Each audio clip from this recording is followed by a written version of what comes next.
Okey. Ini supercharger power zone yang kita pernah buat. Okey, ini kita duduk kat Kelisa. Alright. Ini kita duduk dekat Kempro pakai AMR 500. Ini kita buat dekat Kelisa juga. Okey.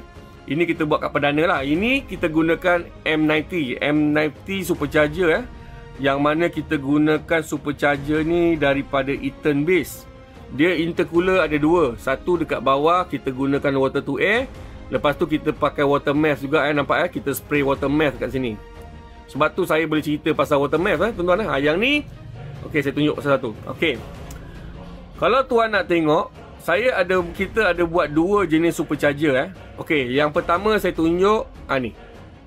Okey, yang ni Kelisa punya enjin, samalah dengan Viva atau 1000cc enjin yang lain. Ini first kita buat dulu, yang mana projek ni gagal. Projek ni gagal sebab tak ada intercooler. Sebab zaman ni kita masih lagi R&D. Kita buat yes, naik power masuk, power naik, okey, dekat 40 ke 60 horsepower, wheel horsepower, okey. Kita buat tak ada intercooler.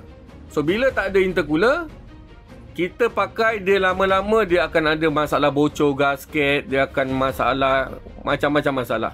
Okey. Kita cuba selesaikan macam-macam cara, tak berjaya. Dia kena buat intercooler juga. Untuk next project apa kita buat tuan-tuan saya tunjukkan tuan-tuan. Next project yang ni body Kelisa. Okey. Ini body Kelisa tuan-tuan Body Kelisa kita gunakan intercooler daripada kancil tebur.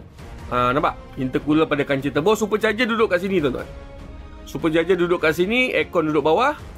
Ke power steering saya tak ingat Okey. Supercharger ni ada intercooler, dan kita buat sistem bypass. Supercharger dia kena ada sistem bypass ni. Nampak tak sistem bypass?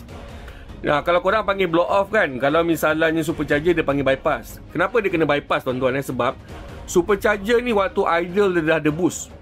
Dia dah ada boost. Kalau misalnya korang tak ada bypass dia punya pressure, air pressure daripada intake system, okey, dia akan tolak korang punya total body. Total body korang akan terbuka. So RPM akan duduk tinggi sentiasa. So tak boleh. So untuk idle kita akan gunakan sistem macam blow off valve, tapi dia punya spring rate ni kita pakai yang rendah. Kita pakai yang rendah. Jadi maknanya